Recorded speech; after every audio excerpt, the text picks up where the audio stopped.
সুপ্রিয় দর্শক, শুভেচ্ছা নিন। দৈনিক পত্রিকা নিয়ে এটিএন বাংলার নিয়মিত আয়োজন আজকের সংবাদপত্র অনুষ্ঠান থেকে আমি শহীদুল আজম আপনাদের সবাইকে স্বাগত জানাচ্ছি। আজ স্টুডিওতে আমার সঙ্গে রয়েছেন বিশিষ্ট সাংবাদিক ও দৈনিক যুগান্তরের সহযোগী সম্পাদক জনাব সোহরাব হাসান। সোহরাব ভাই, স্টুডিওতে আপনাকে স্বাগত জানাচ্ছি। শুরুতে আমরা দেখে নিই আজকের দৈনিক পত্রিকাগুলির প্রধান প্রধান শিরোনাম। আপনার পত্রিকা দিয়ে শুরু করছে দৈনিক যুগান্তর। প্রধান শিরোনাম, সাংবাদিকদের উপর পুলিশি হামলা, প্রতিবাদে উত্তাল দেশ। এছাড়াও আছে একটা বিশেষ রিপোর্ট, কর্মী সমর্থক মোটা তাজাকরণ প্রকল্প, গ্রাম সরকারের নামে 100 কোটি টাকা লুটপাটের প্রস্তুতি। এছাড়াও আছে স্বরাষ্ট্র প্রতিমন্ত্রীর দুঃখ প্রকাশ, ডিসি ক্লোজ, সার্জেন্ট সাসপেন্ড, তদন্ত কমিটি গঠন। দৈনিক প্রথম আলো প্রধান শিরোনাম, সরকারি কর্মচারীদের রক্ষা করে আদালত অবমাননা আইন হচ্ছে। এছাড়া আছে চট্টগ্রামে পুলিশের সাংবাদিক পেটানো, ডিসি আকবর ক্লোজড, সার্জেন্ট বরখাস্ত, স্বরাষ্ট্র প্রতিমন্ত্রীর দুঃখ প্রকাশ। আরেকটি খবর আছে, প্রধানমন্ত্রীর কার্যালয়ের সামনে অবস্থান কর্মসূচি কাল, সংশ্লিষ্ট এলাকায় পুলিশের নিষেধাজ্ঞা। দৈনিক ইত্তেফাক, বিক্ষোভে উত্তাল সাংবাদিক সমাজ। এছাড়াও আছে নির্ধারিত সময়ে ভোটার তালিকা প্রকাশ অনিশ্চিত, সুপ্রিম কোর্টে ইসির আপিল গৃহীত, সিইসি ও এমপি মনিকে আদালত অবমাননা থেকে অব্যাহতি। দৈনিক সংবাদ, চট্টগ্রামে পুলিশের বর্বরতায় ক্ষুব্ধ সারা দেশ, নিন্দা প্রতিবাদ। এছাড়া আছে কোনো বিল না দিয়েই বছরের পর বছর গ্যাস ব্যবহার, 6 গ্রাহকের কাছে পাওনা 15 কোটি টাকা। আরেকটি আছে সংকটে সোনালী ব্যাংক, বাজারে বন্ড ছাড়া হচ্ছে। দৈনিক ইনকিলাব, বিএনপিতে অস্থিরতা বাড়ছে, দলের ভিতরে গণতন্ত্রের অনুপস্থিতি অনেক ক্ষেত্রে কোন্দলকে উস্কে দিচ্ছে। এছাড়া আছে রক্তাক্ত কনসার্ট, এখন প্রাণচঞ্চল জনপদ।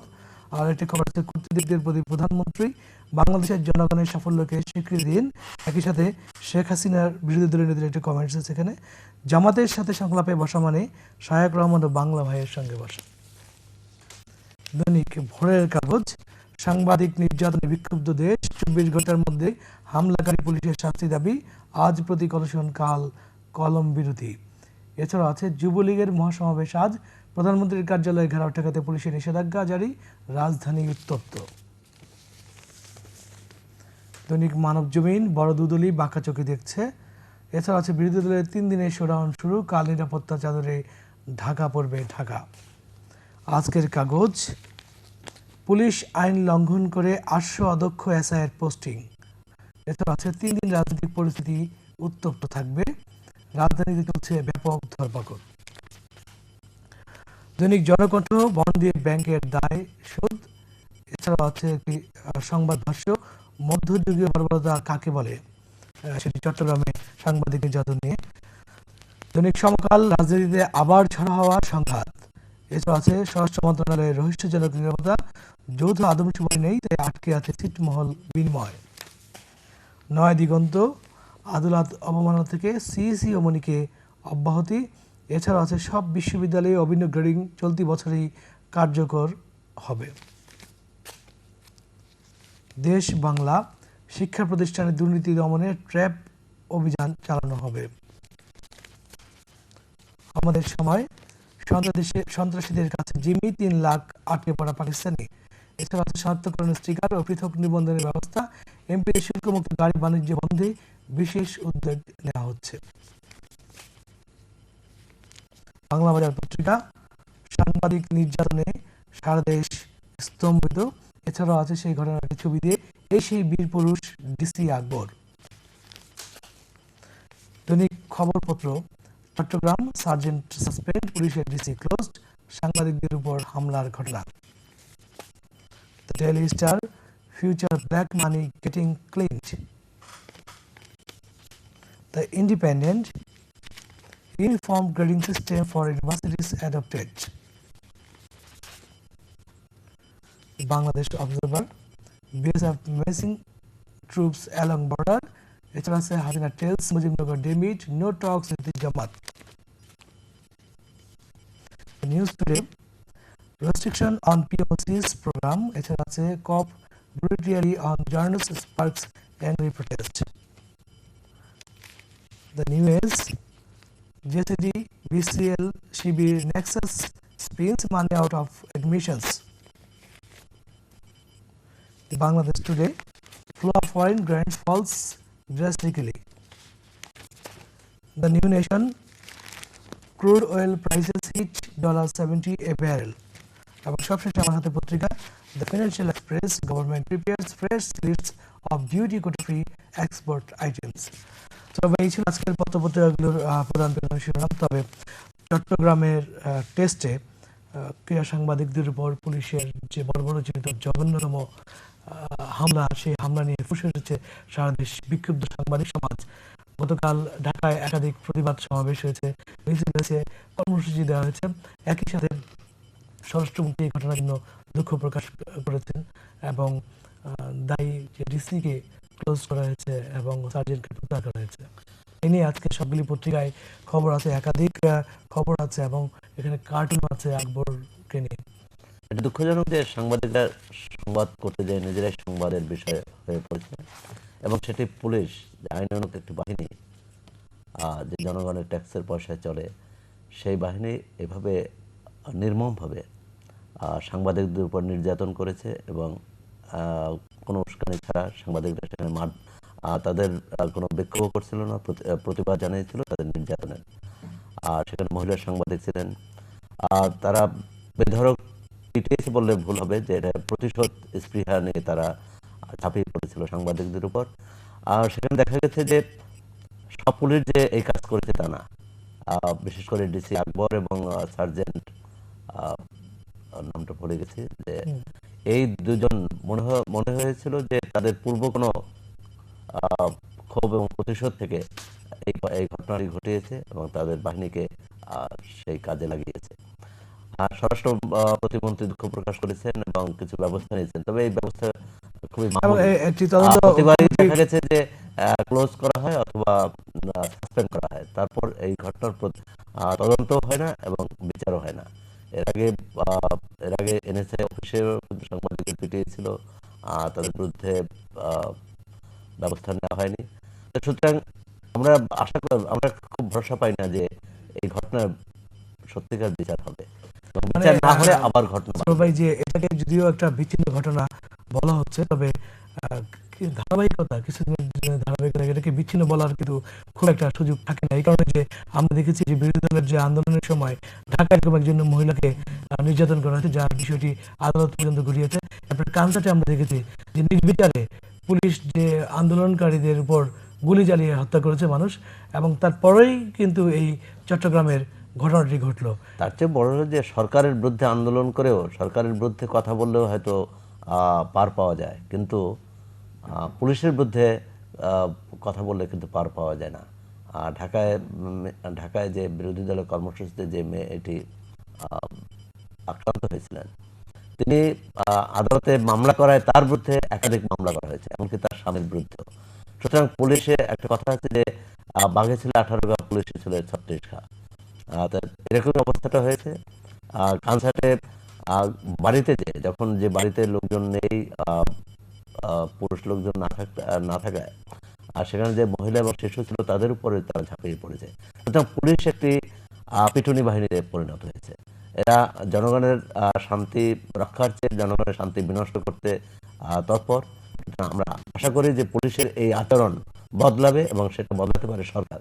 তো সরকার যদি নিজের স্বার্থে ব্যবহার করে, সেটা এখন এই সরকার হোক, পূর্ববর্তী সরকার হোক এবং আগামী যে সরকার আসবে, তাহলে কিন্তু পুলিশকে আইনানুগ পুলিশকে দিয়ে আইনানুগ কাজ করানো যাবে না। তারা এরকম বেআইনি এবং বেপরোয়া কাজ করতে। আজকে গতকাল আমরা দেখছি যে স্বরাষ্ট্র প্রতিমন্ত্রী এই ঘটনা নিয়ে দুঃখ প্রকাশ করেছেন এবং একই সাথে ক্রীড়া সাংবাদিকদের সাথে যে চট্টগ্রামে বৈঠক হয়েছে, চট্টগ্রামের পুলিশ কমিশনার তিনি দুঃখ প্রকাশ করেছেন এবং বলেছেন একটা ব্যবস্থা নেবেন। কিন্তু সেদিনের ঘটনা নিয়ে কিন্তু চট্টগ্রামে একটি পুলিশের পক্ষ থেকে একটি প্রেস নোট দেওয়া হয়েছিল, কিছুই হয়নি।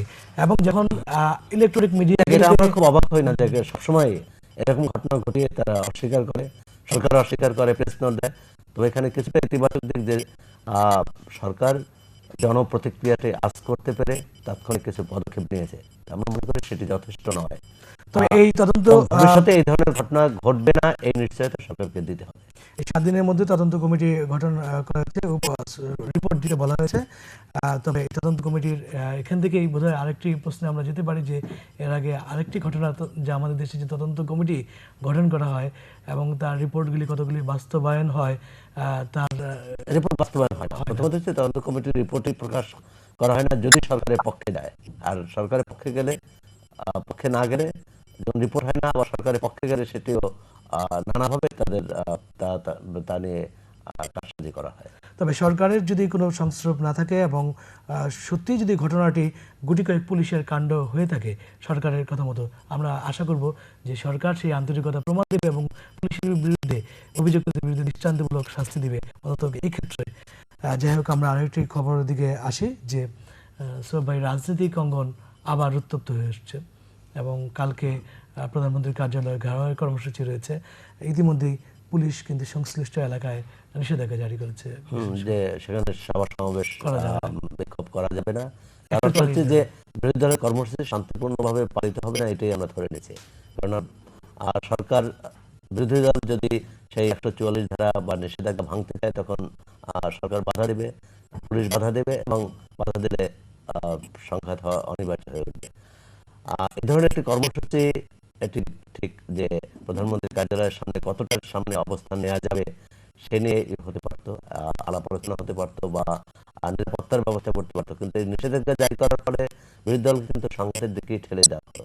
এটাকে আমরা সচিবালয়ে অবস্থান কর্মসূচিতে দেখেছি।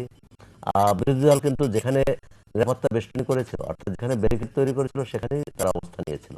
তারা সমাবেশ করছিল বিভিন্ন পয়েন্টে। হঠাৎ করে দেখা গেল জিপিওর সামনে যে সমাবেশে পুলিশ লাঠিপেটা শুরু করলো, যার ফলে সেখানে বেশ কিছু লোক আহত হলো, ভাঙচুর হলো।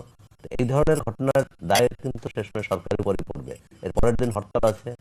সুতরাং আর রাজনৈতিক পরিস্থিতি উত্তপ্ত হবে কি হবে না নির্ভর করবে আগামীকালের কর্মসূচির উপর এবং আজকের কর্মসূচি। আজকে বিরোধী দলের যুবলীগের মহাসমাবেশ আছে। সেই মহাসমাবেশের আগেও আমরা পত্রিকায় দেখছি যে ধরপাকড় শুরু হয়ে গেছে। হ্যাঁ, সেটা বলছিলাম যে আজকে পত্রিকাগুলিতে এ নিয়েও রিপোর্ট আছে যে ইতিমধ্যে ধরপাকড় শুরু হয়ে গেছে। এটা একটা কি, মানে সরকার যখনই কোনো কর্মসূচি আসে তখনই এরকম কি বলে অ্যাগ্রেসিভ ভূমিকা নেয় এবং সেটা খুবই দুঃখজনক। তার মানে সরকার কি ভয় পেয়ে গেছে যে বিরোধী দল একটি সমাবেশ করলেই কি সরকারের পতন হয়ে যাবে? আবার বিরোধী দল বলছে যে, সরকার বলছে যে বিরোধী দলের কোনো জনসমর্থন নেই, তারা নির্বাচনে জিততে পারবে না বলে এসব করেছে। তাহলে সরকার কেন এগুলো করেছে? তাহলে জনসমর্থনটা কার নেই সেটা কিন্তু মানুষ বিবেচনা করবে। আরেকটি খবর আজকে আছে যে সুপ্রিম কোর্টে ইসির আপিল গৃহীত হয়েছে এবং সিসি এমপি মনিকে আদালত অবমাননা থেকে অব্যাহতি দেওয়া হয়েছে। তবে যে খবরটি আছে ইত্তেফাক আমার সামনে আছে, নির্ধারিত সময়ে ভোটার তালিকা প্রকাশ অনিশ্চিত হয়ে পড়েছে। সেটি হচ্ছে মূল সমস্যা, যে ভোটার তালিকা যদি প্রকাশ অনিশ্চিত হয়ে পড়ে নির্বাচনটি হবে কিভাবে? এখন তত্ত্বাবধায়ক সরকার নিয়ে জটিলতার অবসান হয়নি, নির্বাচন কমিশন নিয়ে জটিলতার অবসান হয়নি, এমনকি ভোটার তালিকা নিয়েও। সুতরাং আগামী নির্বাচন যে অনিশ্চয়তা, কালো মেঘ, সেটি কিন্তু ক্রমশ ঘনীভূত হচ্ছে এবং সরকারি দল বিরোধী দল আলোচনার নামেও সময়ক্ষেপণ করছে। দেশবাসী চায় যে এই সরকার ক্ষমতায় থাকতেই এই সমস্যাগুলোর সমাধান হবে, না হলে তত্ত্বাবধায়ক সরকার এসে এই সমস্যার সমাধান করতে পারবে না এবং তাদেরকে এক অনিশ্চয়তার মধ্যে ঠেলে দেওয়া হবে। মনে করি সেটা কোনো ক্রমে এবং সেটি দেশকে কোথায় নিয়ে যায় কেউ বলতে পারবে না। আমি যুগান্তরের একটা খবর দিয়ে আপনার একটা মন্তব্য যাবো যে আপনার পত্রিকায় কর্মী সমর্থক মোটা তাজাকরণ প্রকল্প, গ্রাম সরকারের নামে 100 কোটি টাকা লুটপাটের প্রস্তুতি। সেটা কিন্তু গ্রাম সরকার যখন করা হয়েছিল তখনই এ নিয়ে পত্রপত্রিকায় বিভিন্ন মহল প্রতিবাদ জানিয়েছিল যে প্রথমত এর বিরুদ্ধে মামলাও হয়েছে যে এটি সংবিধান সম্মত নয়। তার চেয়েও বড় হচ্ছে যে এর উদ্দেশ্য ছিল রাজনৈতিক সমর্থক এবং দলীয় কর্মীদের কিছুটা পাইয়ে দেওয়া, মানে যারা অন্য সংস্থায় বা অন্য সুযোগ সুবিধা পায়নি তাদেরকে এই পাইয়ে দেওয়ার ব্যবস্থা করেছিল এবং এটি বিশেষভাবে ক্ষতিগ্রস্ত করেছিল ইউনিয়ন পরিষদকে। কারণ ইউনিয়ন পরিষদ আমাদের সংবিধান অনুযায়ী ইউনিয়ন পরিষদে হচ্ছে সর্বনিম্ন স্থানীয় সরকারের সর্বনিম্ন স্তর। আর সেই স্তরকে লঙ্ঘন করে, মানে তাদের অধিকার এবং ক্ষমতা খর্ব করে গ্রাম সরকার করা হয়েছিল এবং গ্রাম সরকার গত 2-2.5 বছরেও কিছুই দিতে পারেনি, বরং এর নামে যত টাকা পয়সা এর আগেও এই 100 কোটি টাকার আগেও যে বাজেট দিয়েছিল, থোক বরাদ্দ দিয়েছিল, সবটাই যে দলীয় কর্মীদের পকেটে গেছে সেটি নিঃসন্দেহে বলা যায়। সো ভাই, আজকে আরো অনেক খবর ছিল আলোচনা করার মতো, কিন্তু আমাদের সময় শেষ, তাই এখানে শেষ করতে চাই। ধন্যবাদ আপনাকে। ধন্যবাদ। সুপ্রিয় দর্শক, আগামীকালে আজকে সংবাদপত্র দেখার আমন্ত্রণ জানিয়ে আজ এখানেই শেষ করছি। আপনাদেরকে আবারও ধন্যবাদ। ভারতের সুপ্রিয় দর্শক, শুভেচ্ছা নিন। দৈনিক পত্রিকা নিয়ে এটিএন বাংলা নিয়মিত আয়োজন আজকে সংবাদপত্র অনুষ্ঠান থেকে আমি শহীদুল আজম আপনাদের সবাইকে স্বাগত জানাচ্ছি। আজ স্টুডিওতে আমার সঙ্গে রয়েছেন বিশেষ সাংবাদিক ও আন্তর্জাতিক বিষয়ের বিশ্লেষক জনাব জহুরুল আহমেদ চৌধুরী। জহুরুল স্টুডিওতে আপনাকে স্বাগত জানাচ্ছি। আজকে নানা খবর নিয়ে দৈনিক পত্রিকা বেরিয়েছে, অনেক খবরই আছে বিভিন্ন। শুরুতেই প্রথম আলো নিজস্ব আইটেম, প্রধান শিরোনাম বেকায়দায় কমিশন, পুরনো ভোটার তালিকায় ভরসা, নতুন তালিকা অনিশ্চিত, নির্বাচনের বাকি মাত্র 9 মাস। এছাড়াও আছে হরতালে কনসার্ট অচল, গোলাম রব্বানীকে গ্রেপ্তারে তৎপরতা। আর আরেকটি আছে রিপোর্ট মুজাফফর আহমদ সাহেবের প্রতিক্রিয়া, এমপি মানে মোস্ট প্রিভিলেজড শ্রেণী, আশীর্বাদ চিহ্ন। দৈনিক যুগান্তরের প্রধান শিরোনাম সংসদে আগুন, নথি পুড়ে ছাই, কিছু ক্ষুব্ধ মানুষ আগুন দিয়েছে স্পিকার, ঘটনা তদন্তে 6 সদস্যের কমিটি। এছাড়াও আছে কনসার্ট অচল। আরেকটি খবর আছে সেমিনারে অর্থনীতিবিদ, ব্যাংকার, ব্যবসায়ীদের অভিমত, অর্থনীতিতে 3 চাপ, বিপদে পড়বে তত্ত্বাবধায়ক সরকার।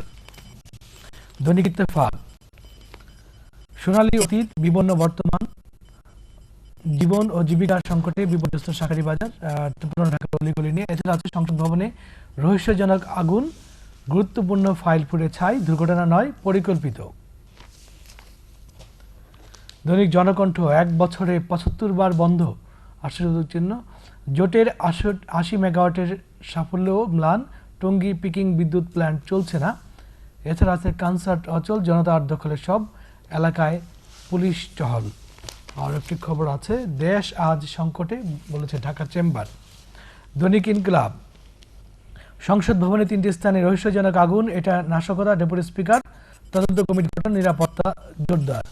এছাড়া জ্বালানি তেল আমদানির বৈদেশিক ঋণ তত্ত্বাবধায়ক সরকারকে সমস্যায় ফেলবে, মুদ্রানীতি শীর্ষক সিম্পোজিয়ামে বক্তা দেন। দৈনিক সংবাদ বিক্ষোভে উত্তাল কনসার্ট অচল, সোনা মসজিদ বন্ধ, 4 কোটি টাকার পেঁয়াজে পচন। এছাড়াও আছে বীরশ্রেষ্ঠ মতিউরের দেহাবশেষ আনা হচ্ছে, চালানের বিষয়ে খবর চায় না পরিবার। আর একটি খবর আছে ওসি বাংলা টেস্ট শুরুয়াত। দৈনিক ভোরের কাগজ সংসদে রহস্যময় আগুন, স্পিকারের কার্যালয় সহ 3 জায়গায় অগ্নিকাণ্ড, গুরুত্বপূর্ণ ফাইল পড়ে গেছে তদন্ত কমিটি। এছাড়াও আছে হরতাল ব্যারিকেডে থমথমে কনসার্ট।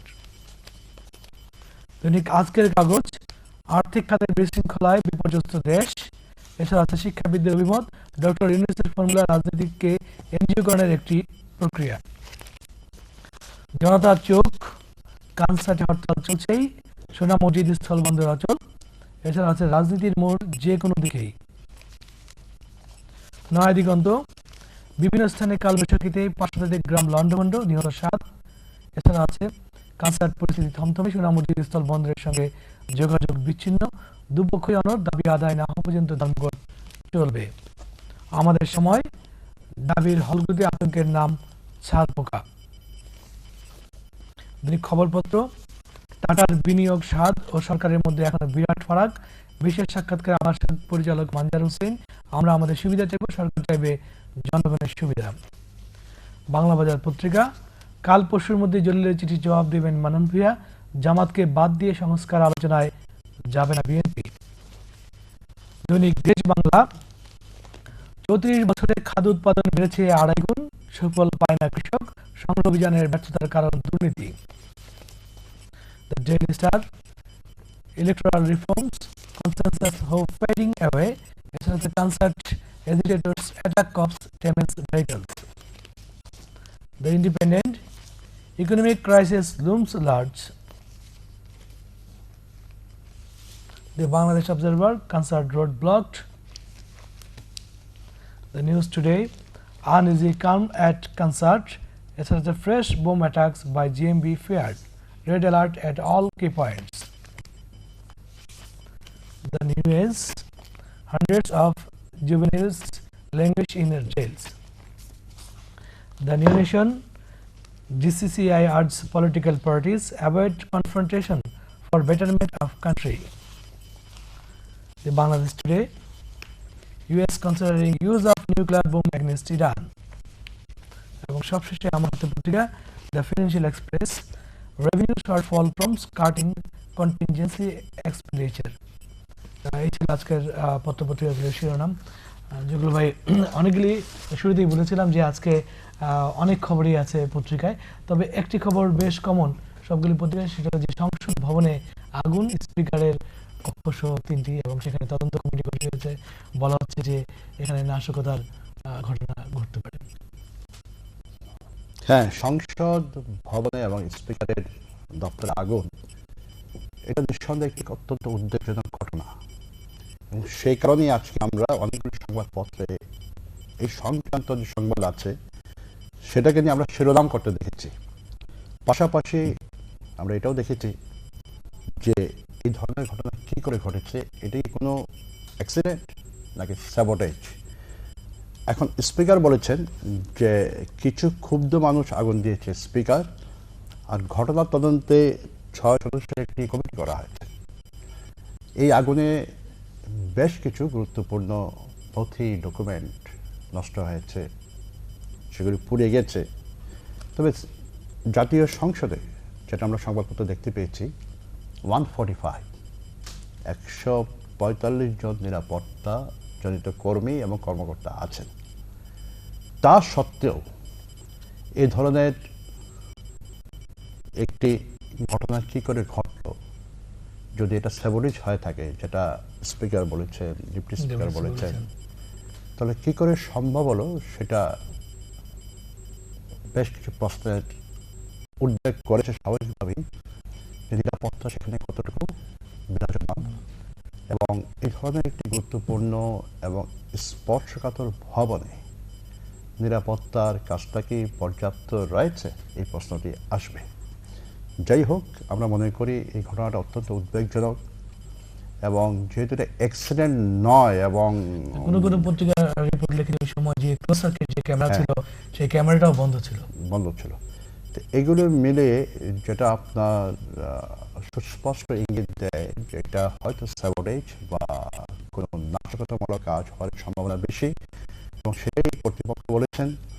আমাদের বিশ্বাস থাকবে যে এই ঘটনা কী করে ঘটলো, এবং স্যাবোটেজ হয়ে থাকে, মানে কী করে স্যাবোটেজ সম্ভব হলো, এটা এই রহস্য আপনার বেরোয় আসুক, এবং যারা এর দায়িত্বে আছেন তারা শীঘ্রই এর সদুত্তর দেবে বলে আমরা প্রত্যাশা করি।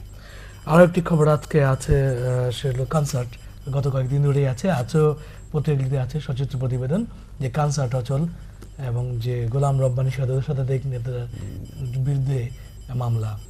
গোলাম রব্বানী তো ওখানে নেতা, তাদের নেতা, এবং অনেকগুলি কাগজ বলেছেন যে তারা পল্লী বিদ্যুৎ যে সমিতি একটা আছে ওখানে, তার একটা ফোরাম, সেই ফোরাম থেকে তারা পাওয়ারের দাবি করছেন, ইলেকট্রিসিটির দাবি করছেন। সেখানে যে অবস্থা সেটা আমরা জানি, এবং এই যে অবস্থাটা গতকাল থেকে সেখানে অনির্দিষ্টকালের জন্য ধর্মঘট শুরু হয়েছে, এবং সেখানে কনসার্ট অচল হয়ে গেছে। এখন গোলাম রব্বানী তাকে গ্রেফতার করা হতে পারে, এমনি একটা প্রক্রিয়া চলছে বলে আমরা সংবাদপত্র দেখতে পেয়েছি। অন্যদিকে ওখানে পুলিশের সাথে তারা যারা আছেন ওখানে ধর্মঘট করছেন, তাদের সাথে সংঘর্ষ হয়েছে। ওখানে এডিশনাল এসপি সহ অনেকে আহত হয়েছেন, আবার অনেকে ধরপাকড়ও করা হয়েছে। রাজশাহীর মেয়র মিনু এমপি, উনি বলেছেন যে যেটা করা হচ্ছে, যা বলা হচ্ছে, কারণে করা হচ্ছে, তার সাথে কোনো সম্পর্ক নেই। উনি বলেছেন গোলাম রব্বানী একজন চাঁদাবাজ, এবং আরও কিছু লোকজন আছে চাঁদাবাজ, এই ধরনের বক্তব্য দিয়েছেন। আবার অন্য পক্ষে তাদের বক্তব্যের প্রতিবাদ করেছেন। ক্যান্সারে যেটা হচ্ছে এটা অনাকাঙ্ক্ষিত, দুর্ভাগ্যজনক। এটা যাতে সত্যিকারের একটা সুরাহা হয়, এবং সেদিকে আমরা কর্তৃপক্ষ যারা দায়িত্বে আছেন তারা সে ব্যাপারে উদ্যোগ নেবেন বলে আমরা বিশ্বাস করি। আরও একটি খবর আছে আজকে পত্রিকা যে বীরশ্রেষ্ঠ মতিউরের দেহাবশেষ আনা হচ্ছে, এবং একই সাথে তার পরিবারের পক্ষ থেকে দাবি জানানো হয়েছে তাকে যেন ক্যান্টনমেন্টের ভিতরে সেটা সমাধান না করা হয়, বরং যে রিসেন্ট যে গার্ডেন নতুন 5 তারকা হোটেল তার আশেপাশে। এটা অত্যন্ত একটি, আমি বলবো যে এটা অত্যন্ত একটি তাৎপর্যপূর্ণ খবর। এবং বীরশ্রেষ্ঠ মতিউর রহমান একটি নাম আমাদের সত্তায়, আমাদের স্বাধীনতা ইতিহাসে। সেই উত্তাল দিনগুলিতে 1971 সনে সেই ফ্লাইট লেফটেন্যান্ট মতিউর রহমান কি অশেষ সাহসের পরিচয় দিয়েছিলেন। পাকিস্তান থেকে একটি বিমান নিয়ে উনি মুক্তিযুদ্ধ অংশগ্রহণ করার জন্যে ভারতের দিকে ধাবিত হচ্ছিলেন, কিন্তু উনি শেষ পর্যন্ত পারলেন না এবং তাকে বাধা দেওয়া হলো এবং বিমান সহ উনি নিহত হলেন এবং বিমান ধ্বংস হলো এবং সেখানে তাকে সমাহিত করা হয়। কিন্তু তার এই যে দেহাবশেষ, মর্টাল রিমেইন্স বা কবর আমরা যাই বলি না কেন, এটা নিয়ে আসার জন্য বিভিন্ন সময় বিভিন্ন দাবি উঠেছে। অবশেষে এই দাবি পরিপূর্ণ হচ্ছে এবং কালকে মুক্তিযুদ্ধ বিষয়ক প্রতিমন্ত্রী রেজাউল করিম সাহেব বলেছেন ওনাকে এইটা রাখা হবে ক্যান্টনমেন্টে, যেখানে বিমান বাহিনীর আপনার সাবেক বীরুত্তম বাশার এমকে বাশারকে রাখা হয়েছে, ওনাকে কবর দেওয়া হচ্ছে তার পাশে। উনি বলেছেন যে যাতে বিমান বাহিনীর লোকজন আগামীতে তার চেতনায় আদর্শে উদ্বুদ্ধ হতে পারে, এটা সেই কারণেই ক্যান্টনমেন্টে রাখা হবে। কিন্তু তার পরিবারের লোকজন বলেছেন যে তার এই দেহাবশেষ এমন একটি উন্মুক্ত স্থানে রাখা উচিত যেখানে জনগণ সহজে যেতে পারবে। তারা বলছে ক্যান্টনমেন্ট এমন একটি এলাকা নয় যেখানে উন্মুক্ত এবং জনগণ সহজে যেতে পারবে। তার পরিবারের সদস্যবৃন্দ, তার স্ত্রী মিলির রহমান, ভাইয়েরা সবাই তাকে একটি প্রেস কনফারেন্সে সরকারকে তারা ধন্যবাদ দিয়েছেন যে এই উদ্যোগ গ্রহণ করার জন্য, পাকিস্তানকে আনার জন্য। কিন্তু একই সাথে তারা দাবি করেছেন এটা উন্মুক্ত স্থানে রাখা অত্যন্ত প্রয়োজনীয়, তা না হলে জনগণ যেতে পারবে না, জনগণ তাকে শ্রদ্ধা দেখাতে পারবে না। এবং প্রফেসর অধ্যাপক আলাউদ্দিন আল আজাদ উনি তাদের পক্ষ থেকে এই দাবিগুলি পেশ করেছেন এবং বলেছেন তাদের বিশ্বাস সরকার এটা ভালোভাবে বিবেচনা করে দেখবেন, কারণ এমনি একজন আপনার দেশের একজন শহীদ, বীরশ্রেষ্ঠ মুক্তিযোদ্ধা, তার যে দেহাবশেষের কবরই বলি যেটা আনা হচ্ছে, সেটা যদি একটি সীমিত অঞ্চলে থাকে তাহলে জনগণের পক্ষে তাকে শ্রদ্ধা নিবেদন করা অত্যন্ত কষ্টকর হয়ে পড়বে। আমরা একটু বাইরে আসি, অন্যদিকে আজকে খেলার খবর নিয়ে আলোচনা করি যে বাংলাদেশ অস্ট্রেলিয়া প্রথম টেস্টে আজকে মোকাবেলা করছে। আপনি জানেন যে 2003 সালে বাংলাদেশ অস্ট্রেলিয়া সফরে গিয়েছিল। সেই সময় যদি বাংলাদেশ খুব একটা ভালো লড়াই দুটো ম্যাচ খেলেছিল, কিন্তু তবে তৎকালীন যে অধিনায়ক ছিলেন স্টিভ ওয়া বাংলাদেশের কিন্তু সেই পারফরমেন্সের ভূয়সী প্রশংসা করেছিলেন। তো এরই মাঝে কিন্তু বাংলাদেশ অস্ট্রেলিয়াকে ওয়ানডেতে হারিয়েছে এবং বাংলাদেশ ইতিমধ্যে মোটামুটি জয়ের মধ্যেই আছে। আমাদের ক্রিকেটের আমাদের যে খেলার পরিসর এবং বিশেষ করে যে ক্রিকেটের যে পরিধি, সেই প্রেক্ষাপটে আমি বলবো আজকে একটি অত্যন্ত গুরুত্বপূর্ণ দিন। এই কারণে বিশ্ব ক্রিকেটের সবচেয়ে শক্তিধর যে দল অস্ট্রেলিয়া, তারা বাংলাদেশে এসছে এবং আজকে তারা ফতুল্লায় প্রথম টেস্ট ম্যাচ খেলছে। এটাই তাদের বাংলাদেশের প্রথম টেস্ট ম্যাচ খেলা। ইতিপূর্বে যারা বলেছেন আজম আমাদের দল গিয়েছে অস্ট্রেলিয়ায়, দুটো ম্যাচ তারা হেরেছে এবং বিশাল ব্যবধানে হেরেছিল। আমরা আশা করি না যে শক্তিশালী অস্ট্রেলিয়া দলকে বাংলাদেশ হারাতে পারবে, যদিও ক্রিকেটে অবিশ্বাস্য কিছুই নয়, সেটা হয়েছিল ওয়ানডেতে। টেস্ট ক্রিকেট আরও কঠিন। তবে আমাদের দল যাতে আমাদের প্রত্যাশা, স্বপ্ন এবং আশার সাথে সঙ্গতি রেখে তাদের পারফরমেন্স দেখায়, সেটি আমাদের আশা থাকবে। কেউ ঠাট্টা করে বলছেন যে হয়তো খেলাটা 5 দিনের বেশ আগেই শেষ হয়ে যেতে পারে টেস্ট। আমরা সেটা আশা করি না এবং যদি শেষও হয় খেলায় যাতে বাংলাদেশ দল অন্তত কিছুটা কম্পিটিশন প্রতিদ্বন্দ্বিতা দিতে পারে, সেই বিশ্বাস আমাদের থাকবে। আমাদের যদি হতাশ না করে বাংলাদেশ দল। আমাদের একটা সমস্যা আছে আজম, আমাদের স্টেমিনা কম। কোনো প্লেয়ার যদি কিছু রান করেন তারপরেই তারা সাজঘরে ফেরার জন্য ব্যস্ত হয়ে পড়ে। 5 দিন খেলার যে স্টেমিনা, সেটা স্পষ্টত এখন আমাদের মাঝে তেমনভাবে গড়ে ওঠেনি। এই বিশেষ দিকটা যাতে আমাদের কোচ, কর্তৃপক্ষ, খেলোয়াড়রা, ক্যাপ্টেন মনে রাখেন, সেটা আমাদের প্রত্যাশা থাকবে। আমাদের যে সিরিজ ছিল ওয়ানডে, সেখানে আমাদের ওয়ার্ম আপ হয়েছে, কারণ আমাদের টিম যে এগিয়ে আছে সেটা প্রমাণ করার সর্বোচ্চ চেষ্টা।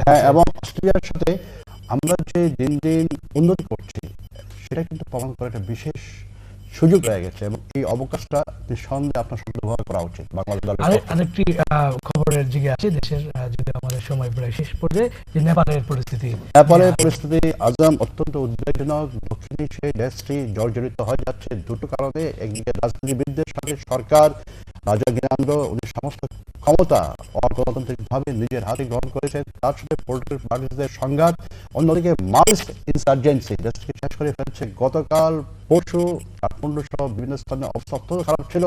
সর্বশেষ পরিস্থিতি আমরা দেখতে পাচ্ছি যে ওখানে ধর্মঘট হচ্ছে এবং রাজার বিরুদ্ধে সর্বক্ষেত্রে বিক্ষোভ হচ্ছে এবং রাজা ক্ষেত্র বিশেষে কারফিউর অর্ডার দিয়েছেন এবং শুট ইন সাইটের অর্ডার দিয়েছেন। আমাদের দক্ষিণ এশীয় দেশটি একসময় অত্যন্ত শান্তিপ্রিয় ছিল, প্রাকৃতিক সৌন্দর্য লীলাভূমি, হিমালয়ের পাদদেশে নেপাল। এই দেশটিতে যাতে শান্তি ফিরে আসে, গণতন্ত্র ফিরে আসে, সেই লক্ষ্যে রাজা জ্ঞানেন্দ্র তার কর্তৃত্ব ছেড়ে দিয়ে দেশটিকে জনপ্রতিনিধিত্বশীল সরকারের হাতে ছেড়ে দিবেন বলে আমাদের বিশ্বাস থাকবে। এদিকে মার্কিন সহকারী উপমন্ত্রী রিচার্ড বাউচার উনি দিল্লিতে বলেছেন যে রাজা যেটা করছেন সেটা হলো গণতন্ত্রের পরিপন্থী কাজ, এটা কোনোভাবে সমর্থন করা যায় না। মার্কিন যুক্তরাষ্ট্র সহ অনেক গণতান্ত্রিক দেশ নেপালে গণতন্ত্র ফিরে আসুক এই দাবি করছে। ধন্যবাদ আপনাকে। সুপ্রিয় দর্শক, আগামীকালের আজকের সংবাদপত্র দেখার আমন্ত্রণ জানিয়ে আজ এখানে শেষ করছি। সবাইকে আবার ধন্যবাদ। সুপ্রিয় দর্শক, শুভেচ্ছা নিন দৈনিক পত্রিকা নিয়ে এটিএন বাংলা নিয়মিত আয়োজন আজকের সংবাদপত্র অনুষ্ঠান থেকে আমি শহীদুল আজম আপনাদের সবাইকে স্বাগত জানাচ্ছি। আজ স্টুডিওতে আমার সঙ্গে রয়েছেন বিশেষ সাংবাদিক ও দৈনিক যুগান্তরের সহযোগী সম্পাদক জনাব সোহেব হাসান। সোহেব ভাই, শুধু আপনাকে স্বাগত জানাচ্ছি অনুষ্ঠানে। শুধু আমরা দেখে নিই আজকের দৈনিক পত্রিকাগুলির শিরোনাম। প্রথম আলো, হেরন বাজারের দায় থেকে বিডি ফুডসকে রক্ষার চেষ্টা। এছাড়াও আছে 3 সচিবের ক্ষমা প্রার্থনা, বিচার বিভাগ পৃথক না হওয়ায় দায় প্রধানমন্ত্রীর দিকে। এছাড়া আছে সংস্কারের ব্যাপারে যুক্তরাষ্ট্র কোনো পরামর্শ দেবে না, দুর্নীতি দমন বাংলাদেশের বড় চ্যালেঞ্জ বলেছেন মার্কিন রাষ্ট্রদূত। দৈনিক যুগান্তর, আলোচনায় বসুন, এখানে মার্কিন রাষ্ট্রদূত এবং ব্রিটিশ হাই কমিশনের ছবি দিয়ে রিপোর্ট। বাংলাদেশের গণতন্ত্র এখন চ্যালেঞ্জের মুখে পড়েছে মার্কিন রাষ্ট্রদূত। এছাড়া আছে অবাধ ও সুষ্ঠু নির্বাচন না হলে গণতন্ত্র বাধাগ্রস্ত হবে বলেছেন ব্রিটিশ হাই কমিশনার। আরেকটি খবর আছে জ্বালানি তেলের রেশনিং। দৈনিক ইত্তেফাক, আদালত অবমাননা মামলায় 3 সচিবের ক্ষমা প্রার্থনা, এই সরকারের মেয়াদেই বিচার বিভাগ পৃথক হবে এজির আশা। এছাড়া আছে প্রথম সাংবাদিক সম্মেলনে মার্কিন রাষ্ট্রদূত, তৃতীয় শক্তির উত্থান হবে মহাবিপর্যয়কর, নির্বাচন সবার কাছে গ্রহণযোগ্য হতে হবে ব্রিটিশ হাই কমিশনার, দুর্নীতির বাংলা ভাইদের এখনই ধরতে হবে। দৈনিক সংবাদ, 3 মন্ত্রী রদবদল, আলতাফ দপ্তর হারালেন বাণিজ্যে হাফিজ, মহিলা ও শিশু উপদেষ্টা বুলু। এছাড়া হচ্ছে প্রশিক্ষণ বিমান বিধ্বস্ত, পাইলট নিহত। দৈনিক ইনকিলাব, নির্বাচনে আন্তর্জাতিক সম্পৃক্ততা জোরালো হচ্ছে, আবারও গ্রহণযোগ্যতার উপর তাগিদ দিলেন মার্কিন ও ব্রিটিশ রাষ্ট্রদূত। এছাড়া আছে কন্টেম্পট রুলের জবাবে 4 সচিবের ক্ষমা প্রার্থনা, বিচার বিভাগ পৃথককরণ মামলা নিয়ে। দৈনিক ভোরের কাগজ, সুপ্রিম কোর্টে 3 সচিবের ক্ষমা প্রার্থনা, একজন চাইলেন অব্যাহতি, বিচার বিভাগ পৃথককরণ আটকে আছে প্রধানমন্ত্রীর কার্যালয়ে। এছাড়া আছে ঝিনাইদহে বিমান বাহিনী প্রশিক্ষণ বিমান বিধ্বস্ত, পাইলট নিহত। জনকণ্ঠ, থার্ড ফোর্স এলে চরম বিপর্যয়, রাজনৈতিক নেতাদের ব্যর্থতা প্রসঙ্গে মার্কিন রাষ্ট্রদূত, আলোচনার মাধ্যমে সমস্যার সমাধানের আহ্বান। এছাড়াও আছে বাণিজ্য মন্ত্রক থেকে আলতাফ ও বুলু অপসারিত। দৈনিক মানবজমিন, আলতাফ চৌধুরী দপ্তরবিহীন, বাণিজ্যে হাফিজউদ্দিন। এছাড়াও আছে সংবাদ সম্মেলনে মার্কিন রাষ্ট্রদূত, তৃতীয় শক্তির উত্থান ঘটলে বিপর্যয়ে পড়বে বাংলাদেশ। নয়া দিগন্ত, ঝিনাইদহ প্রশিক্ষণ বিমান বিধ্বস্ত, পাইলট নিহত। সমকাল, বাণিজ্য মন্ত্রী আলতাফ চৌধুরীর ভাগ্য বিপর্যয়, দ্রব্যমূল্য নিয়ন্ত্রণের ব্যর্থতার জন্য কেড়ে নেওয়া হলো দপ্তর, উপদেষ্টা বুলুকে সরিয়ে দেওয়া হয়েছে মহিলা মন্ত্রণালয়ে, পানি সম্পদ মন্ত্রী হাফিজউদ্দিনকে অতিরিক্ত দায়িত্ব প্রদান। এছাড়া আছে আদালত অবমাননা, 3 সচিবের ক্ষমা প্রার্থনা। আজকের কাগজ, উত্তাপ সামাল দিতে হিমশিম খাচ্ছে সরকার, মেয়াদের শেষ দিনগুলোয় সহিংসতা বিস্তৃত হতে পারে। দেশ বাংলা, 170টি নদ নদী বিপন্ন। আমাদের সময়, চট্টগ্রামে কর্নেল অলিকে ঠেকাতে মাঠে নামানো হচ্ছে সাকা চৌধুরীকে। The Daily star, contempt rule for skipping Supreme Court directives, 3 secretaries apologize, 1-6 exoneration. New Age, Air Force training jet crashes in Zinaidah, lone pilot killed. Altaf made minister without portfolio. The Independent, separation of judiciary case, principal secretary to PM to other bureaucratic apology. The Bangladesh Observer, US asks families of diplomats to leave Nepal. Protesters plan to march towards King's Place. Nepal got a report. News Today, Nepalese stage ring road revelation to oust king. The Bangladesh Today, Fourth Secretary's tender apology. The New Nation, Bangladeshis have to solve political issues, emergence of third post to be disaster botanist.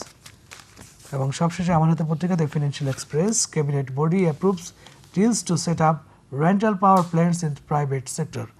এই ছিল আজকের পত্রপত্রিকাগুলোর শিরোনাম। সৌরভ ভাই, আমরা দেখতেছি আজকে আসলে অনেক খবর আছে পত্রিকায়, তো আমরা শুরু করতে চাই গুরুত্বপূর্ণ খবর তো প্রতিদিনই থাকে, তবে আমরা শুরু করতে চাই ঠিক সাম্প্রতিক এটা যে মন্ত্রী পরিষদে একটি রদবদল হয়েছে।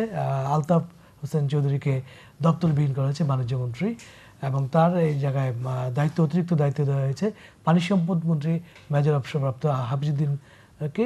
একই সাথে বাণিজ্য উপদেষ্টা বরকতুল্লাহ বুলুকেও বদল করা হয়েছে, তাকে মহিলা ও শিশু মন্ত্রণালয়ে দেওয়া হয়েছে। বিভিন্ন পত্রিকা আজকে যে রিপোর্ট করেছে তাদের যে সাম্প্রতিক যে চিনির মূল্যবৃদ্ধির যে কেলেঙ্কারি এবং মূল্যবৃদ্ধি নিয়ে এই ঘটনার প্রেক্ষিতে ব্যবস্থা হয়েছে। উল্লেখ করা প্রয়োজন যে দুইবার দ্বিতীয় দফায় বাণিজ্য মন্ত্রীকে সরানো হলো।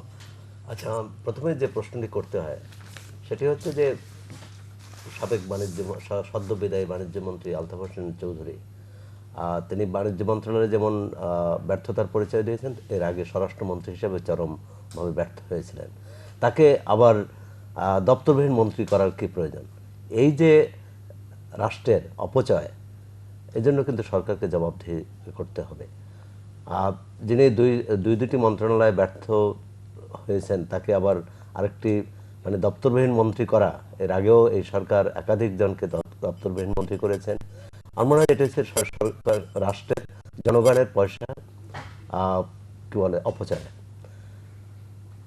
এবং যখন এই সিদ্ধান্তটি নিলেন সেটি অনেক দেরি হয়ে গেছে, কারণ চিনি কেলেঙ্কারি, এর আগে অন্যান্য দ্রব্যমূল্য, অন্যান্য পণ্যের যে দাম বৃদ্ধি, কোনোটাই কিন্তু বাণিজ্য মন্ত্রণালয় ঠেকাতে পারেনি। এবং একটি কথা বেশ জোরে সোরে সামনে এসেছে, সেটি হচ্ছে যে সিন্ডিকেট, বাণিজ্য মন্ত্রণালয়কে ঘিরে একটি ব্যবসায়ী সিন্ডিকেট বাণিজ্য মন্ত্রণালয়ের সহায়তায় তারা এই জিনিসপত্রের দাম ক্রমাগত বাড়িয়ে যাচ্ছে, যার দায় জনগণকে ভোগ করতে হচ্ছে। সরকার দীর্ঘদিন নির্বিকার ছিল, বাণিজ্য মন্ত্রী যে ব্যর্থতার স্বীকার করেননি, এখন কিন্তু স্বীকার করছেন এই তাকে সরিয়ে দেওয়ার মাধ্যমে। একইভাবে বাণিজ্য উপদেষ্টা, তিনিও কিন্তু ব্যর্থ হয়েছেন বলেই সরকার তাকে এখান থেকে সরিয়ে দিয়েছেন। আমি জানি না যে এক মন্ত্রণালয়ে ব্যর্থ হলে অন্য মন্ত্রণালয়ে কিভাবে তিনি সফল হবেন। যেটি আলতাফ হোসেন চৌধুরীর ক্ষেত্রে হয়েছে, সেটি যে ভুলোর ক্ষেত্রে হবে না তা নয়। সুতরাং সরকার এটাই তার যে সিদ্ধান্তহীনতা এবং এক ধরনের জেদ, একে রাখতেই হবে, বা দলীয় কারণে হতে পারে, তিনি একটি সংগঠনের প্রধান, সুতরাং এইসব হচ্ছে সবকিছু করা হচ্ছে দলীয় বিবেচনায়। আমি আপনাকে একটু স্মরণ করে দিতে চাই যে 4 দলীয় জোট সরকার গঠনের পর প্রধানমন্ত্রী যে বক্তব্য রেখেছিলেন, সেখানে কিন্তু স্পষ্ট করে বলা হয়েছিল যে মন্ত্রিত্ব কোনো চাকরি নয়, এবং যিনি ব্যর্থ হবেন তাকে জবাবদিহি করতে হবে। ইতিপূর্বে আমরা যদি এই ধরনের যে 7 জনের যে ঢাওস মন্ত্রিসভা গঠিত হচ্ছে, এ নিয়ে কিন্তু ব্যাপক সমালোচনা হয়েছে। প্রথম থেকেই সমালোচনা হয়েছিল, সরকার তা কাজে নেননি। পরে কয়েকজন মন্ত্রীকে বাদ দেওয়ার পরেও এই মন্ত্রীদের প্রতিটি মন্ত্রণালয়ে দেখা যাচ্ছে মন্ত্রী আছে, প্রতিমন্ত্রী আছে, কোনো মন্ত্রণালয় উপমন্ত্রী আছে, এবং তাদের কোনো কাজ নেই। কোনো মন্ত্রণালয়ে দেখা যাচ্ছে যে মন্ত্রীর চেয়ে প্রতিমন্ত্রী শক্তিশালী, আবার কোনো মন্ত্রণালয়ে দেখা যাচ্ছে যে মন্ত্রী প্রতিমন্ত্রীকে কোনো কাজই দেন না। সুতরাং এটা হজবরল অবস্থা। এটি আরেকটি বিষয় যে যেই মুহূর্তে চিনি কেলেঙ্কারি এবং দ্রব্যমূল্য নিয়ে যদি আপনার 2 জন মন্ত্রীকে সরানো হয় তাদের জায়গা থেকে, তাহলে আরেকটি বিষয় কিন্তু এই মুহূর্তে আলোচিত হচ্ছে বিদ্যুৎ। এবং অতি সম্প্রতি আমরা দেখছি যে বিভিন্ন পত্রিকায় বিদ্যুৎ প্রতিমন্ত্রী কিন্তু তার সাক্ষাৎকারে বলছে যে আমি পদত্যাগ করলেও এই পরিস্থিতির কোনো উন্নয়ন হবে না। পরের প্রশ্ন, কিন্তু তিনি পদত্যাগ করেন না কেন? আর এই বিদ্যুৎ মন্ত্রী তিনি তো প্রতিমন্ত্রী, বিদ্যুৎ মন্ত্রণালয়ের দায় কিন্তু প্রধানমন্ত্রীর উপরে পড়ে। আর সারা দেশে যে বিদ্যুতের যে বেহাল অবস্থা, এবং গতকাল আরো একটি ঘটনা দেখলাম ছাগলনাইয়ে, যেখানে পল্লী বিদ্যুৎ দাবিতে আন্দোলন করতে যাচ্ছে নেতারা, স্থানীয় নেতারা, সেই আন্দোলন করার প্রস্তুতি নিতেই দুজনকে গ্রেপ্তার করেছে। তার মানে সরকার ভয় পাচ্ছে যে কানসাটের মতো ঘটনা না হয়। সরকার কানসাটের মতো ঘটনা না হয়, এইভাবে দমন নীতি না চালিয়ে যদি বিদ্যুৎ সরবরাহ করে, সে ব্যাপারে চেষ্টা চালায়, তাহলে জনগণ উপকৃত হতো। যে আজকে আরো একটি খবর আছে যে গতকাল নতুন যে মার্কিন রাষ্ট্রদূত তিনি সংবাদ সম্মেলন করেছেন। একই দিনে রিপোর্টার্স মিডিয়া রিপোর্টার্স মুখোমুখি ছিলেন British high commissioner Anwar Chowdhury. দুজনের বক্তব্য প্রায় অভিন্ন। যেমন এখানে আমার সামনে যে পত্রিকা আছে এখানে আছে মার্কিন রাষ্ট্রদূত বলেছেন তৃতীয় শক্তির উত্থান হবে মহাবিপর্যয়কর, আর ব্রিটিশ হাই কমিশনার বলেছেন যে দুর্নীতির বাংলা ভাইদের এখনই ধরতে হবে। দুজনেই বলেছেন যে সংস্কার যে আছে সেগুলো আলোচনার মাধ্যমে নিষ্পত্তি করতে হবে দ্রুত, তাকে দিয়েছেন। এই প্রথম, আমার মনে হচ্ছে প্রথম কোনো বিদেশি রাষ্ট্রদূত স্পষ্টভাবে তৃতীয় শক্তির উত্থানের কথাটি বললেন। এর আগে পত্রপত্রিকায় নানাভাবে এসেছে, নাগরিক সমাজ থেকে এ সম্পর্কে উদ্বেগ প্রকাশ করা হয়েছে, কিন্তু মার্কিন রাষ্ট্রদূত তার প্রথম সাংবাদিক সম্মেলনে যে কথাগুলো বলেছেন সেটি কিন্তু আমাদের সত্যি উদ্বিগ্ন করে। নির্বাচন হতে হলে কিন্তু সকলের সমান সুযোগ এবং সকলের অংশগ্রহণে হতে হবে, সেটিও তারা বলেছেন। এর পাশাপাশি ব্রিটিশ রাষ্ট্রদূত বলেছেন যে যদি নির্বাচন সুষ্ঠু অবাধ না হয় তাহলে বাংলাদেশ অনেক পিছিয়ে পড়বে, এবং পরোক্ষভাবে তিনি এটিও বলতে চেয়েছেন যে ব্রিটেন বাংলাদেশের অন্যতম প্রধান উন্নয়ন সহযোগিতা কমাবে। বাংলা সরকারের জন্য বা দেশের জন্য এটা কিন্তু একটি লাল সংকেত বলবো। সেই সংকেতকে কিভাবে নেবে সরকার এবং রাজনৈতিক নেতৃত্ব, বিরোধী দলে যারা আছে, আমরাও মনে করি, শুধু এটা ব্রিটিশ বা মার্কিন রাষ্ট্রদূত বলে নয়, দেশের জনগণ মনে করে দুই দলের অবিলম্বে বৈঠকে বসে বিষয়টি ফয়সালা করে একটি অবাধ নির্বাচনের পথ মুক্ত করা। কারণ সরকারের হাতে কিন্তু বেশি সময় নেই। সরকার নিজস্ব সমস্যায় প্রতিদিনই যে সমস্যায় পড়েছে এবং একটার পর একটা বিপর্যয় ঘটাচ্ছে, তাতে এই নির্বাচনের বিষয়টি যদি ফয়সালা না হয় তাহলে তত্ত্বাবধায়ক সরকারের হাতে কিন্তু তাদের ক্ষমতা ছেড়ে দিতেই হবে 28শে অক্টোবরের মধ্যে। সুতরাং তত্ত্বাবধায়ক সরকারকে দিয়ে যদি এই সমস্যার সমাধান করতে হয়, সেটি বিপর্যয়কর হবে এবং এটি দেশকে বিপর্যয়ের মধ্যে ফেলে দেবে। এবং এই প্রেক্ষিতে সম্ভবত মার্কিন রাষ্ট্রদূত বলেছেন যে তৃতীয় শক্তির উত্থানে। আমরা তৃতীয় শক্তি চাই না, আমরা রাজনৈতিক নেতৃত্বের শুভবুদ্ধির উদয় হবে সেটি চাই, এবং তারা অবিলম্বে বৈঠকে বসে একটু ফয়সলা করবেন। দেশের জনগণ তাতে বাঁচবে, দেশ বাঁচবে। কেননা হরতাল ভাঙচুর পরিণতি যে ভালো হয় না, এবং এর দায় ভোগ করতে সরকার হয়তো পতন হবে না, কিন্তু এর দায় ভোগ করতে হবে জনগণকে। আরেকটি খবর আছে আজকে যে কন্টেম্পটের যে আদালত বিচার বিভাগ পৃথকীকরণ যে মামলা চলছে তা কন্টেম্পটে জবাব দিয়েছেন 4 সচিব। এর মধ্যে 3 সচিব ক্ষমা প্রার্থনা করেছেন, আরেকজন সচিব অব্যাহতি দিয়েছেন, রিপোর্ট করেছে। এবং সেখানে প্রধানমন্ত্রী মুখ্য সচিব বলেছেন যে তিনি এই ফাইলটা আসলে ছেড়ে দিয়েছেন। এই নিয়েও আজকে বিভিন্ন পত্রিকার রিপোর্ট আছে যে আসলে প্রধানমন্ত্রীর যে আইনজীবীরা বলছেন, বিরোধী আইনজীবীরা বলছেন যে এটা প্রধানমন্ত্রী এটি আদালত যখন কন্টেম্প্ট অফ রুল জারি করে তখনই কিন্তু এই প্রশ্নটি এসেছে যে সচিবরা কিন্তু এখন মন্ত্রণালয়ের প্রধান নয়, অ্যাকাউন্টিং অফিসার, প্রধান হচ্ছে মন্ত্রী। সুতরাং এই দায় সচিবদের না মন্ত্রীদের, সেটি কিন্তু বড় প্রশ্ন। এবং আমাদের ধারণা যে রুলস অফ প্রসিডিংস অনুযায়ী কিন্তু মন্ত্রীদের উপরই দায় বর্তায়। প্রধানমন্ত্রীর মুখ্য সচিব যখন বলেছেন যে আমি ফাইল সই করে দিয়েছি এবং সেটি এখন প্রধানমন্ত্রীর কাছে আছে, তাহলে প্রধানমন্ত্রী এই দায় এড়াতে পারে না। তার চেয়েও বড় কথা, এই যে চিঠি চালাচালি বা ক্ষমা প্রার্থনা, যে উদ্দেশ্যে এটি করা হয়েছিল, হাইকোর্ট যে উদ্দেশ্যে 12 দফার নির্দেশনা দেওয়া হয়েছিল, 3টি সরকার চলে যাওয়ার পর, এই সরকারের 4.5 বছরের বেশি সময় চলে যাওয়ার পর সেটি বাস্তবায়ন হয়নি। এটি অত্যন্ত দুঃখজনক। এবং এক্ষেত্রে যে আমলা মন্ত্রী সকলের গরিমসি আছে, সকলের গাফিলতি আছে, সেটি কিন্তু নিশ্চিত এখন দিবালোকের মতো পরিষ্কার।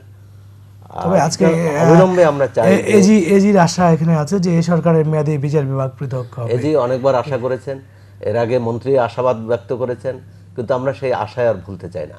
জনগণ চায় অবিলম্বে নির্বাহী বিভাগ থেকে বিচার বিভাগ পৃথক হবে এবং বিচার বিভাগ, বিশেষ করে অধস্তন আদালত তার স্বাধীন মতো কাজ করতে পারবে।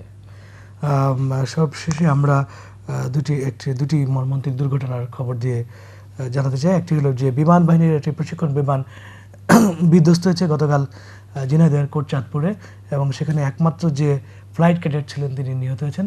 একই সাথে ঢাকায় নিজ বাড়ির গ্যারেজের সামনে নিজের গাড়ির নিচে চাপা পড়ে নিহত হয়েছেন অ্যাকশন এইডের country director Nasrin Haque.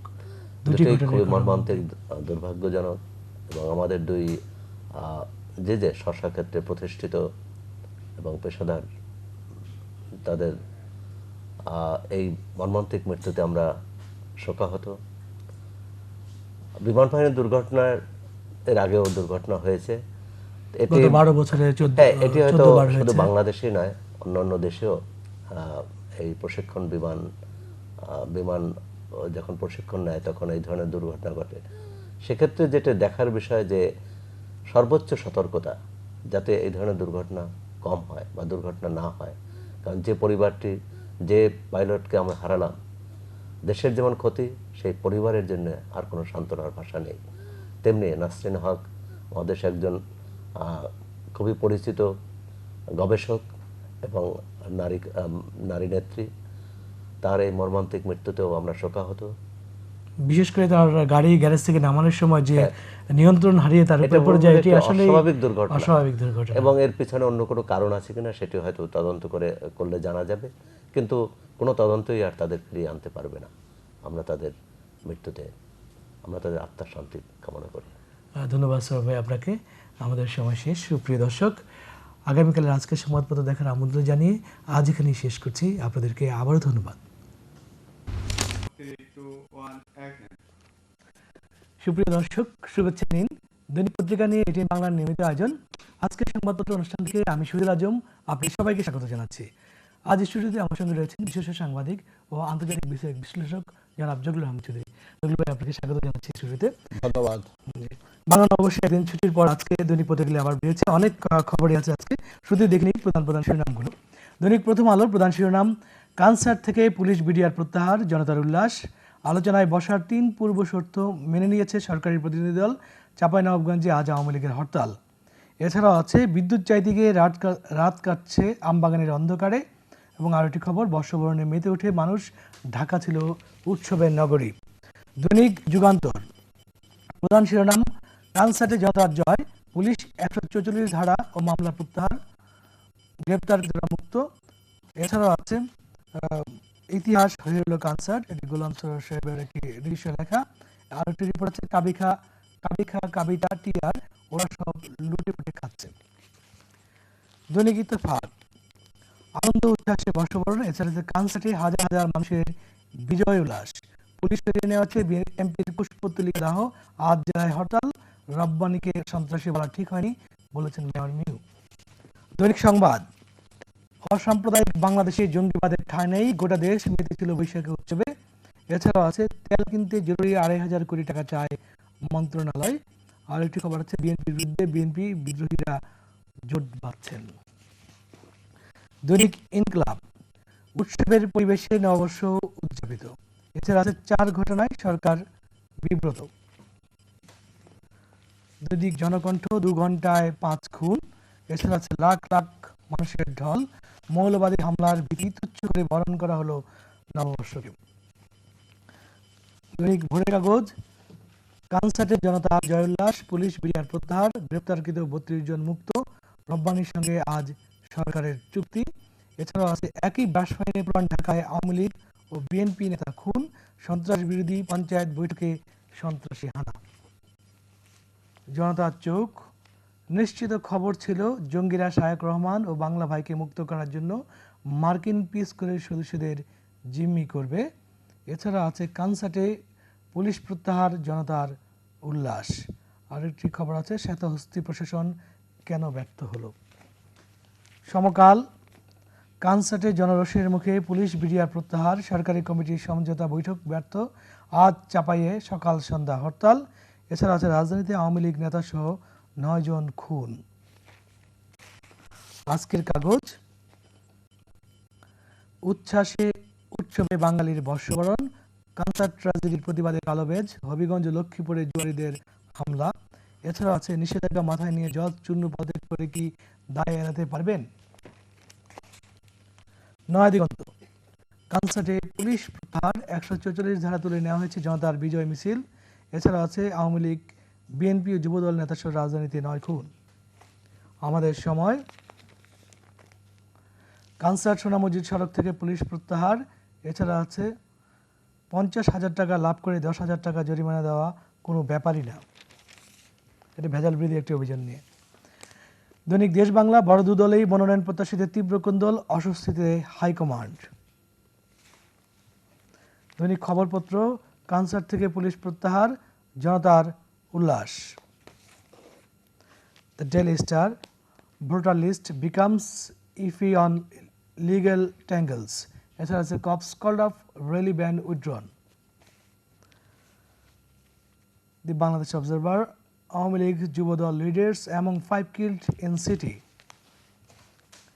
The Bangladesh Today, concert rally restive.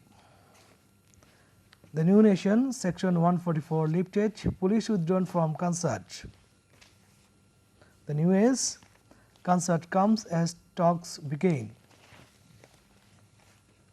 The Independent, police BDR withdrawn from concert.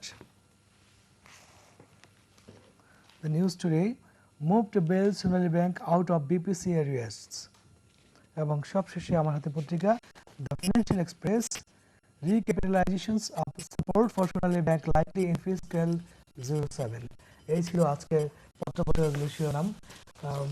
জুগুল ভাই, শুভ নববর্ষ আমাদের পালিত হয়েছে, নববর্ষবরণ হয়েছে এবং একদিন ছুটির পর যেহেতু আজকে দৈনিক পত্রিকাগুলি বেরিয়েছে, সঙ্গত কারণেই আজকে সেই নববর্ষের খবর আছে এবং উচ্ছ্বাসের খবর আছে। সেখানে বলা হয়েছে যে নববর্ষে জনতার ঢল নেমেছিল, যা সমুদ্রে পরিণত হয়েছিল। হ্যাঁ আজম, আমরা তো সুযোগ পাইনি, তাই একটু বিলম্বে হলে আমরা সবাইকে নববর্ষের শুভেচ্ছা জানাচ্ছি। গতকালকে সংবাদপত্র প্রকাশিত হয়নি, সে কারণে আবহমান বাংলার চিরঞ্জীব ঐতিহ্য লালিত এই যে সংস্কৃতি, এই সংস্কৃতির আনন্দ উচ্ছ্বাস এবং হিল্লোলের ভাবাবেগে এক অভূতপূর্ব আনন্দধারায় এবার পালিত হলো পয়লা বৈশাখ। অনেকে বলছেন পয়লা বৈশাখের বাঙালির যে চারিত্রিক বৈশিষ্ট্যের যে প্রতিফলন ঘটেছে এবার, সেটা সচরাচর দেখা যায় না। সর্বক্ষেত্রে ছিল জনসমুদ্র, শুধু ঢাকা নয় সারা দেশে এই দিনটি উদযাপিত হয়েছে অন্তহীন আনন্দের মাঝ দিয়ে। এ থেকে উদ্ভব করেছে আমাদের জাতিসত্তার, এবং এক্ষেত্রে ধর্ম, বর্ণ, রাজনৈতিক ভেদাভেদ সব কিছু ভুলে সব ধরনের যে সংঘাত বা যে বিভাজন, সেটাকে পিছনে রেখে জাতি যেভাবে পয়লা বৈশাখকে বরণ করেছে এবং এর যে আনন্দধারায় আমরা উজ্জীবিত হয়েছি, আপ্লুত হয়েছি, সেই সংবাদগুলি আজকে বাংলাদেশের সংবাদপত্রের প্রাধান্য পেয়েছে।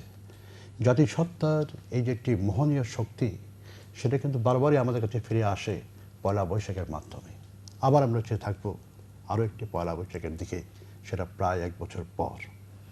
যাই হোক, তবে আজকে আরও একটি খবর আছে, সেটি হলো যে কনসার্টে বিজয়ের উল্লাস, পুলিশ বিডিআর এবং 144 ধারা প্রত্যাহার করা হয়েছে। আপনি জানেন ইতিমধ্যে এখানে সেই বিদ্যুতের দাবিতে যে আন্দোলন হচ্ছে, সেখানে 20 জন নিহত হয়েছে পুলিশ, এবং এটি একটি বড় সংবাদ আজকে সংবাদপত্রে নিঃসন্দেহে। কেননা কনসার্টে দফায় দফায় গত কয়েক মাস যাবৎ উত্তেজনা বিরাজ করছিল, সংঘাত হয়েছে, এবং কনসার্টের এই যে সংবাদ, সেটা আমাদের সংবাদপত্রে গত কয়েকদিন যাবৎ অত্যন্ত প্রাধান্য পেয়েছে। এটা নিয়ে যে উদ্বেগ ছিল, সেই উদ্বেগের কিছুটা হলেও পরিসমাপ্তি ঘটেছে, এবং জনগণ বা স্থানীয় জনগণের একটা বিজয় উল্লাস সেখানে পরিলক্ষিত হচ্ছে স্বাভাবিকভাবেই, এবং সেখান থেকে নিরাপত্তা বাহিনীদের উদ্যোগ করা হয়েছে এবং অনেকটা সফল আলোচনার ফলপ্রসূ হিসাবে আমরা এই একটা আকাঙ্ক্ষিত চিত্র দেখতে পাচ্ছি। কিন্তু একটি প্রশ্ন থেকে যায় আজম, এটা তো আগেও হতে পারত। কিছুটা প্রজ্ঞা, কিছুটা আমরা যেটা বলি ম্যাচুরিটি ইন হ্যান্ডলিং ক্রাইসিস, সেটা যদি প্রতিফলন আমরা দেখতে পেতাম পূর্বে, তাহলে এই সমস্যাটা কিন্তু পূর্বেই আপনার নিরসন হতে পারত। এতগুলি জীবন সেখানে যেত না, এবং যে ধরনের একটা পরিস্থিতি ওখানে বেশ অনেকদিন যাবৎ বিরাজ করেছে, সেটাও হয়তো প্রয়োজন ছিল না। আজকে একাধিক জুগলু ভাই, আজকে এই নিয়ে একাধিক রিপোর্ট আছে এবং এখানে মন্তব্যের প্রতিবেদনও আছে। এখানে কোনো কোনো পত্রিকার রিপোর্ট লিখেছে বিএনপির শীর্ষ নেতাদের কেউ কেউ মনে করছেন যে এই যে মানুষের মিছিলে, সাধারণ মানুষের মিছিলে যে পুলিশের গুলি করা, এটি অসুস্থ চিন্তার একটা ফসল। সেখানে যে নিহত হয়েছে তাদের নিয়ে খবর আছে, এবং একই সাথে যে বিদ্যুতের দাবি চাইতে গিয়ে যে তারা আম বাগানের মধ্যে তাদের রাত কাটা হচ্ছে, এই খবর আছে। আবার একই সাথে আরও খবর আছে যে পল্লী বিদ্যুতের যে নিয়ে যার বিরুদ্ধে অভিযোগ, সেখানকার চেয়ারম্যান যদিওলা গত 3 দিন যাবৎ কক্সবাজারে যথেষ্ট সংবাদ রয়েছে আছে কনসার্ট নিয়ে। যেহেতু সেখানে একটা ইতিবাচক ধারা আমরা দেখতে পেয়েছি, তার উন্মোচন ঘটেছে, সেই সংক্রান্ত অনেক সংবাদ রয়েছে। কিন্তু আবার এই প্রশ্নটা থেকেই যাবে যে কিছুটা প্রজ্ঞা, কিছুটা বুদ্ধিমত্তা, কিছুটা দূরদর্শিতার যদি প্রয়োগ হতো, তাহলে কি ক্যান্সাসে যা ঘটে গেছে সেটাকে এড়ানো সম্ভব হতো না? নিঃসন্দেহে হতো। কিন্তু যা হয়েছে আজকে ইতিবাচক ঘটনা, সেটাকে আমরা সাধুবাদ জানাই, সেটাকে আমরা স্বাগত জানাই। তথাপি বলবো এটা নিশ্চয়ই এড়ানো সম্ভব হতো, এবং যা ঘটে গেছে তা অনেকাংশেই অত্যন্ত বিয়োগান্তক, সেটা দুর্ভাগ্যজনক, সেটা কোনো অবস্থায় কাঙ্ক্ষিত ছিল না। আমরা একটি খবর নিয়ে আলোচনা করতে পারি যে প্রধানমন্ত্রীর তুরস্ক সফর, গত মধ্যরাতে তিনি দেশে ফিরে এসেছেন। সেখানে প্রধানমন্ত্রী বেগম খালেদা জিয়ার সাথে তুরস্কের প্রধানমন্ত্রী এবং প্রেসিডেন্টের সাথে অনেক ব্যাপারে আলোচনা হয়েছে। এর মধ্যে মুখ্য যেটা ছিল সেটা ছিল অর্থনৈতিক, ব্যবসা বাণিজ্য ক্ষেত্রে বিভিন্ন ধরনের ইন্টারাকশনস, সহযোগিতা। তার ফলশ্রুতি আমরা দেখতে পেয়েছি, এবং যেটা আমরা বলবো ইনভেস্টমেন্ট এবং ব্যবসা বাণিজ্যের বিভিন্ন ক্ষেত্রে যে বেশ কিছু সিদ্ধান্ত গ্রহণ করা হয়েছে, সেগুলি যদি আপনার সত্যিকারভাবে ফলো আপ করা যায়, আমরা মনে করব যে বাংলাদেশ তুরস্কের সম্পর্কের যে অর্থনৈতিক ধারা, সেটা আরও ব্যাক পাবে। বাংলাদেশ এবং তুরস্কের মধ্যে অনেকগুলি আপনার কমনালিটি রয়েছে, কমন থ্রেড অফ ইন্টারেস্ট। দুটো দেশই আপনার যথেষ্ট আপনার পপুলেশন আছে, দুটো দেশই মুসলিম দেশ, তারা ওআইসির মেম্বার, আরও অনেক ব্যাপারে তাদের মধ্যে আপনার সক্ষতা আছে এবং কমনালিটি আছে। এবং তার ভিত্তিতে বাংলাদেশ এবং তুরস্কের মধ্যে যদি অর্থনৈতিক বুনিয়াদের যদি আরও শক্তিশালী রচনা করা যায়, এবং যতটুকু আছে সেটাকে যদি আরও সম্প্রসারিত এবং শক্তিশালী করা যায়, সেটা ঢাকা এবং আঙ্কারার জন্য যথেষ্ট উপকারী হবে বলে বিশ্বাস। আরটির খবর আজকে আছে যে আজ তৃতীয় চিঠির জবাব পাঠাবে 14 দল। ভারপ্রাপ্ত যে সাধারণ সম্পাদক আছে আওয়ামী লীগের, ওবায়দুল কাদের চিঠিটি পাঠাবে, এবং এখানে পত্রিকাগুলি যে রিপোর্ট করেছে তাতে বলা হয়েছে যে এই চিঠিতে আওয়ামী লীগের 5 জন প্রতিনিধির নাম পাঠানো হবে। বাংলাদেশের যে বিরাজমান রাজনৈতিক সংকট, এর পরিপ্রেক্ষিতে সংলাপ একটি অত্যন্ত অবিচ্ছেদ্য উপাদান, এবং সেদিকেই অনেকের দৃষ্টি নিবদ্ধ রয়েছে। এই সংলাপ সম্পর্কে আমরা জানি, সেটা ধীরে ধীরে অগ্রসর হচ্ছে। সেটারই একটা অংশ হিসেবে আওয়ামী লীগের যিনি অস্থায়ী বা ভারপ্রাপ্ত সাধারণ সম্পাদক ওবায়দুল কাদের, উনি আজকে চিঠি পাঠাবেন বিএনপির কাছে। এই সংবাদটি প্রকাশিত হয়েছে, এবং সম্ভবত সেই চিঠিতে আওয়ামী লীগের যে 5 জন সংলাপের জন্য কমিটিতে থাকবেন তাদের নাম থাকবে, এটি আজকে সংবাদপত্র বলেছে।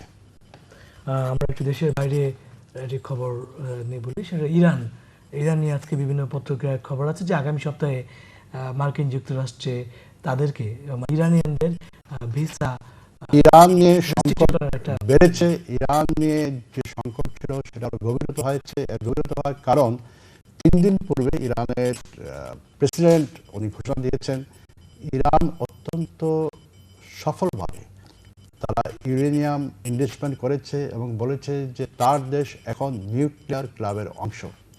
এরপর মার্কিন যুক্তরাষ্ট্র এবং তার মিত্রদের মধ্যে বিরাট তোলপাড় সৃষ্টি হয়েছে। এখন এই নতুন পরিস্থিতিতে ইরানকে কিভাবে মোকাবেলা করা যায় সে ব্যাপারে তারা চিন্তা ভাবনা করছেন। অনেকে বলছেন ইরানিয়ানদের ভিসা দিবে না, এমনি একটি প্রস্তাব যুক্তরাষ্ট্র পাবে, জাতিসংঘের মাধ্যমে তারপর তাদের আরও সম্পত্তি ফ্রিজ করে নেওয়া হবে। এদিকে ইরান বলেছে তারা কোনো অবস্থায় মাথা নামাবে না। তারা বলেছে যে আমরা যেটা আপনার যে ধরনের পারমাণবিক শক্তি যতটুকু অগ্রগতি সাধন করেছি সেটা আমাদের জন্য এবং শান্তিপূর্ণ বিশ্বের জন্য অপরিহার্য, এবং কোনো অবস্থায় তারা মার্কিন যুক্তরাষ্ট্র এবং তাদের কাছে কম্প্রোমাইজ করবে না বলে জানিয়েছে। এই অবস্থায় সিকিউরিটি কাউন্সিলের 5টি সদস্য তারা মিট করছেন শীঘ্রই। কী অবস্থা দাঁড়ায়, পরিস্থিতি কোন দিকে গড়ায়, সেদিকেই সবার দৃষ্টিবদ্ধ। আজকে আরেকটি গুরুত্বপূর্ণ খবর, সেটি আমাদের জন্য, বিশেষ করে বাংলাদেশের খেলাপ্রেমীদের জন্য, যে চট্টগ্রামে শুরু হচ্ছে অস্ট্রেলিয়ার সাথে বাংলাদেশের দ্বিতীয় টেস্ট, এবং ফতুল্লা টেস্টে বাংলাদেশ 3 দিন কিন্তু বিশ্ব চ্যাম্পিয়নদের বিরুদ্ধে গিয়েছিল, যদিও সেই ম্যাচটির আর ফলাফল ধরে রাখা যায়নি নিজেদের কাছে। একটা কথা আছে, যার শেষ ভালো তার সব ভালো। বাংলাদেশ ক্রিকেট দল ফতুল্লা টেস্টে প্রথম 2 দিন এমনকি 3 দিন যেভাবে খেলেছে, সেজন্যে সেই দলকে আমরা আমাদের অন্তঃস্থল থেকে অসংখ্য ধন্যবাদ জানাচ্ছি। ক্রিকেটের মহাশক্তিধর অস্ট্রেলিয়ার সাথে এই ধরনের নৈপুণ্য আমরা আশা করিনি, সেই জন্য তাদের ধন্যবাদ জানাই। তবে একই সাথে একটি দুঃখবোধ দেশবাসীকে তাড়িত করছে, মর্মাহত করেছে। সেটা হলো খেলার শেষ 2 দিনে ব্যাটিংয়ে, ফিল্ডিংয়ে এবং কিছুটা বোলিংয়ে আমাদের কিছু কিছু খেলোয়াড় যদি আরেকটু দায়িত্ববোধের পরিচয় দিতেন, আরেকটু সেন্স অফ রেসপন্সিবিলিটি নিয়ে খেলতেন, তাহলে এই বিজয়টা কিন্তু আমরাও ছিনিয়ে আনতে পারতাম। এখানে ভুলে গেলে চলবে না, অস্ট্রেলিয়ার মতো শক্তিশালী শক্তিধর ক্রিকেট দলকে এই অবস্থায় সহজে পাওয়া খুব মুশকিল, অত্যন্ত বিরল।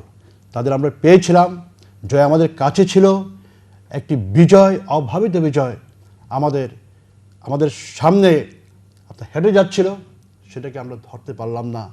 সামান্য কিছু ভুলের কারণে, সামান্য কিছু অদায়িত্বশীলতার কারণে এই দুঃখবোধ কিন্তু আমাদের চিরদিন থেকে যাবে। তবুও আমাদের দলকে আজকে আমরা আমাদের অভিনন্দন জানাচ্ছি, তারা যতটুকু খেলেছেন, এবং আশা করব তারা যে দুঃখবোধটা আমাদের দিয়েছেন সেটা যতটুকু পারেন যদি পুষে দিতে পারেন, তাহলে আমরা সবাই অত্যন্ত আনন্দিত হব। এই আশা রেখে আজকে আমরা শেষ করব। ধন্যবাদ জগলু ভাই আপনাকে আবারও।